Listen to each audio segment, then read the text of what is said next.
আসসালামু আলাইকুম everyone, welcome back to my channel. আজকে আমি আমার ভীষণ পছন্দের একটি রেসিপি শেয়ার করব। আজ আমি হাজির হয়েছি ডিমের অমলেট কারি রেসিপি নিয়ে। সাধারণ মশলায় তৈরি রান্নাটা কিন্তু স্বাদে একদম অসাধারণ হয়। একবার আমার মতো করে বানিয়ে দেখুন, সবাই মাছ মাংস ছেড়ে এটাই খেতে চাইবে। আশা করছি আপনাদের ভীষণ ভালো লাগবে। চলুন তাহলে দেখে নেওয়া যাক আমার আজকের রেসিপি। ডিমের অমলেট কারি বানানোর জন্য প্রথমে আমি অমলেটটাকে বানিয়ে নিব। তার জন্য একটা মিক্সিং বোলে আমি নিয়ে নিলাম 1 টেবিল চামচ পেঁয়াজ কুচি। পেঁয়াজটাকে মিহি করে কুচি করে নিতে হবে।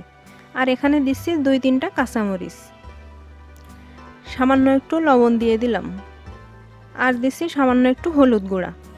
এখন এটা হাত দিয়ে ভালোভাবে মাখিয়ে নিতে হবে। পেঁয়াজটাকে একটু নরম করে নিতে হবে।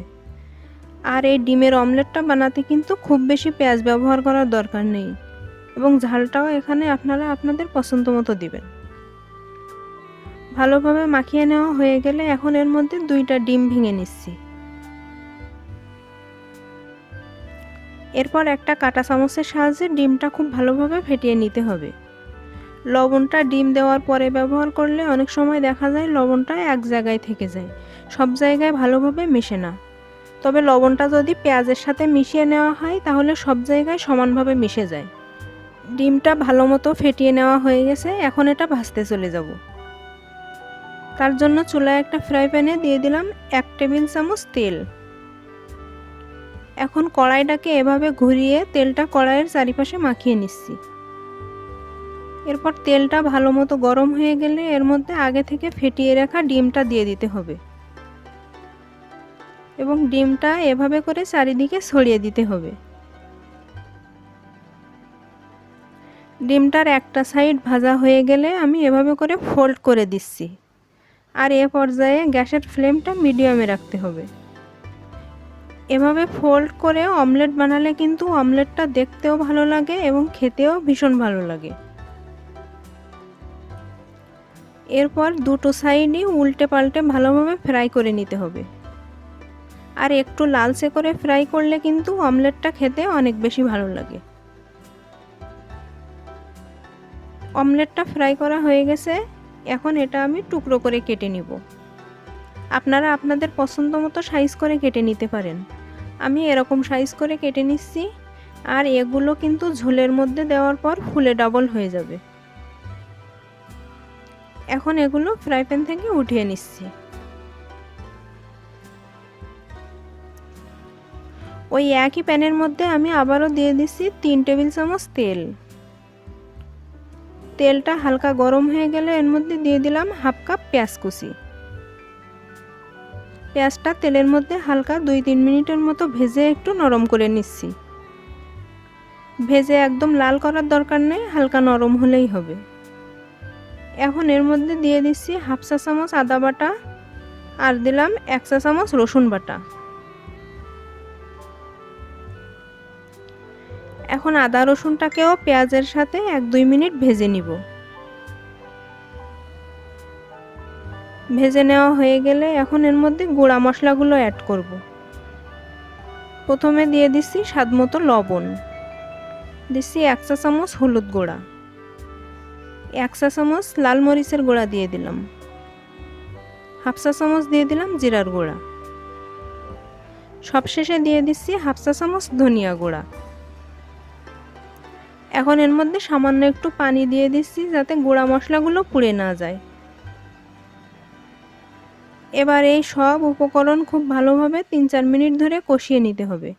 ততক্ষণ কষাতে হবে যতক্ষণ না মশলা থেকে তেলটা উপরে ভেসে ওঠে। এই অমলেট কারিতে কিন্তু মশলাটা যত ভালো করে কষানো হবে খেতেও কিন্তু তত বেশি ভালো লাগবে। তাই একটু সময় নিয়ে মশলাটা খুব ভালোভাবে কষিয়ে নিতে হবে। আর এখানে ঝালের পরিমাণটা কিন্তু আপনাদের পছন্দ মতো দিবেন। মশলাটা ভালোভাবে কষিয়ে নেওয়া হয়ে গেলে এখন এর মধ্যে 2টা আলু এরকম ছোট ছোট কিউব করে কেটে নিয়েছিলাম সেটা দিয়ে দিচ্ছি।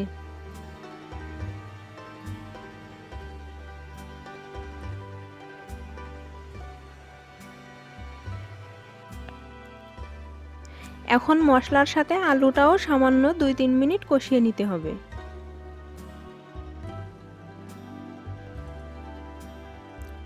এবার ঢাকনা দিয়ে ঢেকে দিচ্ছি। 2-3 মিনিট পর ঢাকনাটা খুলে নিচ্ছি। দেখতে পাচ্ছেন মশলাটা কিন্তু আলুর গায়ে খুব ভালোভাবে মিশে গেছে। তার মানে আমাদের আলুটাও সুন্দর মতো কষানো হয়ে গেছে। এখন এর মধ্যে ঝোলের জন্য পানি দিতে হবে। আলুটা আগে 2-3 মিনিট কষানোর ফলে আলুটা কিন্তু অনেকটা সিদ্ধ হয়ে আসছে, তাই এখানে খুব বেশি পানি দেওয়ার দরকার নেই। আমি এখানে 1.5 কাপের মতো পানি ব্যবহার করেছি, তবে আপনারা কেমন ঝোল রাখতে চান সে অনুযায়ী পানি দিবেন। এরপর ঢাকনা দিয়ে ঢেকে 5 মিনিট রান্না করে নিব।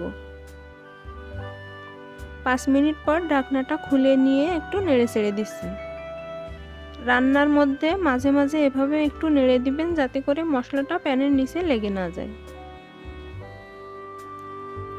এখন এর মধ্যে দিচ্ছি 3টা কাঁচামরিচ।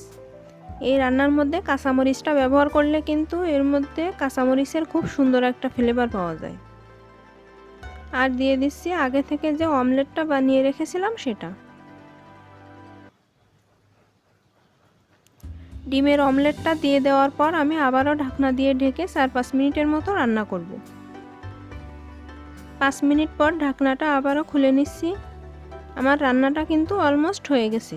চুলা থেকে নামানোর পূর্বে এর মধ্যে সামান্য কিছু ধনিয়া পাতা কুচি দিয়ে দিলাম। তবে আপনাদের হাতের কাছে না থাকলে না দিলেও হবে। এ পর্যায়ে চুলাটা অফ করে 5 মিনিট স্ট্যান্ডিং টাইমে রেখে দিব। তারপর এটা সার্ভ করে নিব। গরম ভাতের সাথে এই ডিমের অমলেটের কারি কিন্তু খেতে ভীষণই ভালো লাগে।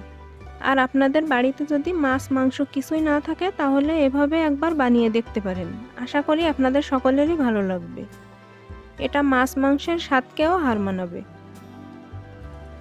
আমার আজকের রেসিপি আপনাদের কাছে কেমন লাগলো অবশ্যই কমেন্ট করে জানাবেন।